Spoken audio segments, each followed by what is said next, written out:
विद्यार्थी ये जो क्वेश्चन है काफ़ी मोस्ट इम्पोर्टेंट क्वेश्चन है, यानी एग्ज़ाम का मैं बात कर रहा हूँ। प्रत्येक वर्ष ये एग्ज़ाम में आता है, बिहार बोर्ड हो या एमपी बोर्ड का हो, ठीक है। यानी सर्व समीकरण का प्रूव्ड वाले क्वेश्चन आता ही आता है। तो विद्यार्थी एक बार बता दूँ, यहाँ पर देख रहे हैं एलएचएस साइड और यहाँ है आरएचएस, ठीक है। देखने में दोनों में डिफरेंट है, पर एलएचएस साइड को हल करके आपको आरएचएस की बराबर लाना है, सत्यापन करना है, ठीक है। तो यहाँ पर पहले हम लोग लिखेंगे विद्यार्थी एलएचएस साइड, यानी sine A plus cosec A square plus cos A plus sec A square, ठीक है। हमने साइड को लिख लिया, अब हल करेंगे विद्यार्थी। तो देखिए यहाँ स्क्वायर है, यहाँ भी स्क्वायर है, तो सबसे पहले स्क्वायर की वैल्यू को हल करते हैं, यानी कि इस पर मैच करता है तो इस साइन को ए मान लीजिए, प्लस है तो प्लस लिखिए, कॉसेक को बी मान लीजिए, कोस्ट है कोस्ट, पावर है 2, यानी जो हमारा मैचलेस किया सूत्र से ए प्लस बी का होल स्क्वायर से, जिसका सूत्र होता है A square plus B square plus 2ab into, ठीक है। अब देखिए ए की वैल्यू साइन लिख ले विद्यार्थी, स्क्वायर को हमेशा ब्रैकेट में लिखते हैं, यानी घातांक को हमेशा कोष्ठ में ही लिखना है, प्लस बी की वैल्यू कॉसेक ए, स्क्वायर को हमेशा ब्रैकेट कोष्ठ, ठीक है, प्लस 2 ए की वैल्यू साइन ए, बी की वैल्यू कॉसेक ए इंटू कॉसेक, हो गया। अब नेक्स्ट देखिए प्लस है, आपको प्लस दे लेना है, ठीक है।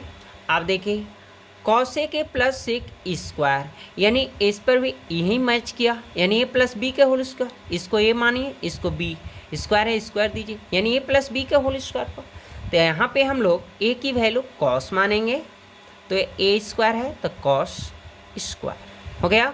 तो याद रखना प्रत्येक घातांक को लिखने के लिए पहले कोष्ठ ऐड करना होता है, ठीक है। प्लस बी का मान सेक ए, और स्क्वायर है तो स्क्वायर, तो स्क्वायर को सबसे पहले ऐड करने से पहले किस में रखना है, कोष्ठ में, ये ध्यान रखना। प्लस 2 ए का मान कॉस ए और बी बोले तो सेक, इतना तक क्लियर हो गया विद्यार्थी। चलिए नेक्स्ट, अब देखिए साइन को 2 बार करिए, साइन स्क्वायर ए, कॉसेक को 2 बार करिए, cosec square A, plus 2 sine A into cosec A. इसके बाद विद्यार्थी प्लस है, प्लस दे लेंगे, कॉस को 2 बार करिए, कॉस स्क्वायर, सेक को 2 बार करिए, sec square A, plus 2 cos A into sec ए। इतना कंप्लीट हो गया विद्यार्थी। चलिए नेक्स्ट बढ़ते हैं विद्यार्थी। अब देखिए sine square plus cos square का मान 1 हो गया। अब प्लस कॉसेक का मान क्या होगा, तो देखिए अगर कॉसेक का मान हम 1/sin करते हैं तो फिर tan नहीं आएगा, क्योंकि कॉसेक का मान हमें हल करना है कि यहाँ पे tan और cot सम्मिलित हो, ठीक है। तो कॉसेक का सूत्र होता है विद्यार्थी, यहाँ पर थोड़ा दिखा दें, देखिए cosec square minus cot square A बराबर क्या होता है, 1 होता है। यहाँ तक कंप्लीट हो गए विद्यार्थी। Cosec square minus cot square बराबर 1 होता है।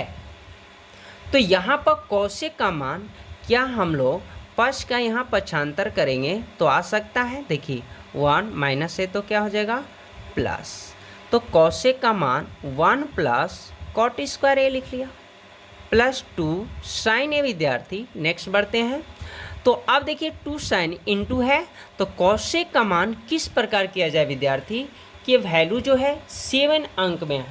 देखिए आरएचएस की वैल्यू जो है 7 लाना है, तो अभी फिलहाल हम लोग देख रहे हैं विद्यार्थी, तो 1 1 2 ऐड हुआ, तो कॉसेक का मान क्या, कॉसेक का कौन सा सूत्र यूज करें, तो कॉसेक स्क्वायर नहीं है, कॉसेक है, तो कॉसेक का मान 1/sin ए। कैसे हो सकता है, देखिए कॉसेक इंटू साइन ए बराबर क्या होता है 1, इसलिए कॉसेक ए बराबर 1/sin ए हो सकता है।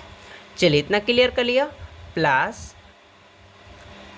कॉस और साइन स्क्वायर का मान 1 हो गया था। अब सेक की वैल्यू, तो सेक का सूत्र सेक स्क्वायर है विद्यार्थी, तो यहाँ पर थोड़ा जगह है बता दें, sec square A minus tan square A बराबर क्या होता है 1, इसलिए सेक स्क्वायर ए बराबर 1 माइनस ए तो क्या हो गया प्लस। तो थोड़ा सा विद्यार्थी दिमाग लगाएंगे किस प्रकार इन्हें तोड़ा जाए, खंड किया जाए जो RHS से करीब हो। तो देखिए tan RHS में आ रहा है ना tan, तो यहाँ पर हम लोग सेक की वैल्यू, सेक स्क्वायर की वैल्यू लिखेंगे, ठीक है। तो 1 plus tan square A plus 2 cos A. अब देखिए सेक का मान तोड़िए, तो विद्यार्थी हम लोग को याद है सेक इंटू कॉस इक्वल टू 1 होता है, इसलिए सेक ए बराबर 1 बाई कॉस ए, ठीक है। तो यहाँ पर हम जो बता रहे हैं समझने के लिए आपको, ठीक है। तो चलिए यहाँ पर हम लिखेंगे विद्यार्थी 1 बाई सेक का मान कॉस ए। इतना क्लियर हो गया। चलिए नेक्स्ट बढ़ते हैं। तो 1 और 1 देखिए 2 हो गया, प्लस विद्यार्थी लिखेंगे cot square A plus sign क्या हो गया, कट गया, इंटू छिपा है ना, कट गया। तो ये 1 बार में कटा, तो 1 1 में गुणा हुआ 1 और 2 एकम 2, ठीक है। चलिए plus 1 plus tan square A plus देखिए कॉस कट गया, तो 1 1 में गुणा हुआ 1 और 1 में 2 का गुणा करिए 2 हो गया। अब नेक्स्ट बढ़िए विद्यार्थी 2 2 4 1 5 5 2 7 प्लस देखेंगे प्रूफ में पहले क्या है tan है, इसलिए पहले विद्यार्थी tan लिख लेंगे और इसके बाद प्लस कॉट स्क्वायर ए लिख लिया। तो देखिए यहाँ पे इजी तरीके से सॉल्व हो गया, यानी LHS फर्स्ट को जो हमने हल किया किसके बराबर आ गया, RHS के बराबर। ये हमारे विद्यार्थी प्रूव्ड हो गया।